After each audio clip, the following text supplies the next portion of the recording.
Halo sahabat Selayun, balik lagi dengan saya Selayun Channel. Kali ini kita akan melihat proses penetapan NIP 3K sampai dengan SK pengangkatan. Tapi sebelum kita memaparkan eh, proses penetapan NIP 3K maupun NICPNS, itu saya mengucapkan selamat dulu kepada sahabat-sahabat P3K yang sudah dilantik di Kabupaten Bekasi. Kemarin tanggal 26 sudah diangkat menjadi ASN yaitu P3K, baik P3K guru, nakes maupun teknis. Sekali lagi selamat, ini kado Lebaran Idul Fitri buat sahabat-sahabat yang sudah melakukan yang sudah melakukan atau menerima SK pengangkatan di Maret kemarin dan terhitung TMT-nya itu 1 Maret 2025.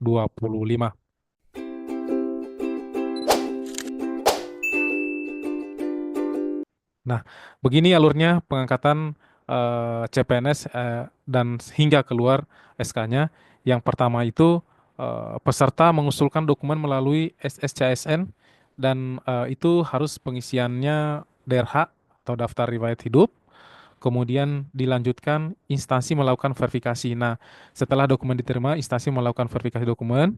Kemudian instansi ini mengusulkan NI CPNS maupun NIP 3K ke BKN, tapi dengan syarat dokumen lengkap. Nanti kalau dokumen tidak lengkap, itu putus di tengah jalan. Kemudian setelah BKN melakukan verifikasi dan memproses usul dari instansi, itu ada beberapa proses yang BTS sama TMS. Jika memenuhi syarat atau MS, berkas usul itu langsung masuk di sini, masuk masuk usul yang dapat diterbitkan perteknya. Setelah kan di sini NIP-nya sudah terbit, tapi BKN memproses dulu berkas-berkasnya. Kalau berkasnya tidak lengkap atau berkasnya tidak sesuai, ini berkas usulnya yang BTS ini dikembalikan lagi ke instansi. Nah, instansi ini menghubungi peserta yang melakukan yang melamar di instansi tersebut. Apabila peserta bisa dihubungi, maka peserta dapat memperbaiki data atau dokumen yang diminta. Ingat, perbaikan dokumen yang diminta itu adalah hanya perbaikan, tidak bisa menambah apalagi mengurangi. Misalnya kalau untuk perbaikan itu foto buram, kemudian apapun itu buram tidak jelas itu perbaiki. Tapi kalau menambah dokumen itu sama sekali masuknya TMS atau tidak memenuhi syarat. Nah, kemudian setelah dapat diperbaiki, peserta yang dapat diperbaiki dokumennya akan dikirim lagi di sini. Verifikasi dokumen, kemudian masuk ke instansi lagi CPNS akan meminta untuk instansi akan meminta mengusulkan NIP 3K maupun NIP CPNS. Nah, BKN memproses nih. Nah, sekali lagi yang tidak memenuhi syarat ini akan stop di sini. Baik CSN maupun CP3K. Tidak akan bisa terbit perteknya. Kemudian jika sudah memenuhi syarat semua, berkas usul itu yang MS dapat diterbitkan perteknya oleh BKN. Nah, proses penerbitan NIP 3K atau dan NIP ASN CPNS itu paling lama penerbitannya itu kurang lebih 5 hari. Nah, setelah 5 hari ini tergantung Pemda atau Pemkot setempat dapat langsung mengundang peserta yang lulus yang sudah mendapatkan pertek untuk memberikan SK hingga pengangkatan. Apakah tidak? Itu balik lagi ke pemerintahan daerah, kesanggupan pemerintahan kota kabupaten di daerah.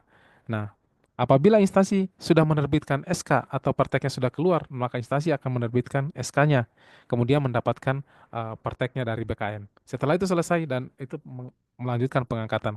Nah, ada penyebab-penyebab lain selain ini yang membuat NIP sudah selesai, sudah 100% tapi perteknya belum eh, perteknya belum 100%.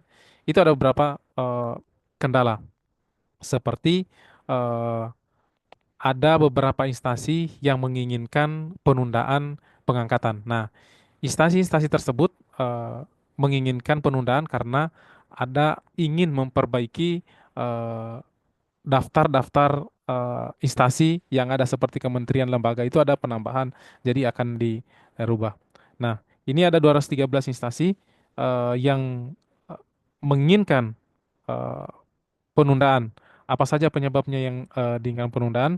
Itu salah satunya adalah mereka menginginkan perbaikan data baik dari CSN P3K maupun CSN CPNS. Begitu informasi dari kami. Mohon maaf atas segala kekurangannya. Terima kasih. Wassalamualaikum warahmatullahi wabarakatuh. Salam Selayun.